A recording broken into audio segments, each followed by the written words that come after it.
மதுபான கொள்கை வழக்கில் டெல்லி முதலமைச்சர் அரவிந்த் கெஜ்ரிவால் அமலாக்கத்துறையினரால் நேற்று இரவு கைது செய்யப்பட்ட நிலையில் தற்பொழுது இந்த கைது நடவடிக்கைக்கு முதலமைச்சர் மு.க.ஸ்டாலின் கடும் கண்டனம் தெரிவித்திருக்கிறார். ஜனநாயகத்தின் மீதான பெரும் தாக்குதல் என்றும் அவர் கருத்து தெரிவித்திருக்கிறார். அதனை நாம் அண்மை செய்தியாக பார்த்துக் கொண்டிருக்கிறோம். கூடுதல் விவரங்களை செய்தியாளர் ஷெலினா வழங்க நாம் கேட்கலாம்.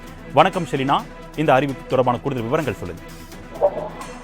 டெல்லி மதுபான கொள்கை விவகாரத்தில் நேற்று டெல்லி முதலமைச்சர் அரவிந்த் கெஜ்ரிவால் கைது செய்யப்பட்டிருந்தார். தொடர்ச்சியாக அமலாக்கத்துறை அதிகாரிகள் டெல்லியில் முதலமைச்சர் அரவிந்த் கெஜ்ரிவால் இல்லத்தில் சோதனை நடத்தப்பட்ட நிலையில் நேற்று இரவு அவர் கைது செய்யப்பட்டிருக்கிறார். தொடர்ச்சியாகவே அவர் கைதை கண்டித்து தொடர் போராட்டங்கள் எழப்பட்டு வருகிறது. அதே போல நேற்று பல்வேறு அரசியல் கட்சி தலைவர்கள் இது தொடர்பாக கண்டனங்களை தெரிவித்திருந்தார்கள்.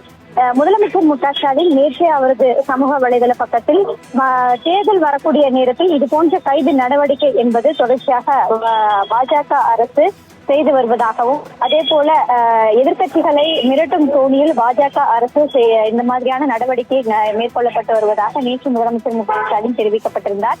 இந்த நிலையில் இன்று அதனை கண்டித்து சென்னை இருக்கக்கூடிய தலைநகரில் போராட்டம் என்பது நடத்தப்பட்டு வந்தது. போராட்டம் குறித்தாக முதலமைச்சர் மு.க.ஸ்டாலின் தற்பொழுது அவர் சமூக வலைதளத்தில் ஒரு பதிவு ஒன்றை செய்திருக்கிறார். நமது நாட்டின் தலைநகரில் ஜனநாயகத்தின் மீது நடத்தப்பட்ட கொடூரமான தாக்குதலை எதிர்த்து திமுக வன்மையாக கண்டிப்பதாகவும், தொடர்ச்சியாக போராட்டங்கள் நடத்தப்பட்டு வருவதாகவும் முதலமைச்சர் மு.க.ஸ்டாலின் தனது சமூக வலைதள பக்கத்தில் பதிவிட்டிருக்கிறார். குறிப்பாக சென்னை ரயில் நிலையத்திற்கு முன்னதாக போராட்டம் என்பது நடைபெற்றிருந்தது. திமுகவின் சட்டமன்ற நாடாளுமன்ற உறுப்பினர்கள் இந்த போராட்டத்தில் கலந்து கொண்டிருந்தார்கள்.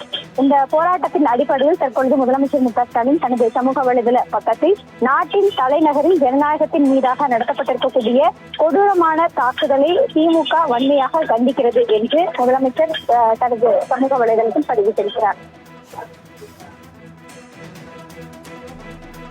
விவரங்களுக்கு நன்றி ஷெலினா.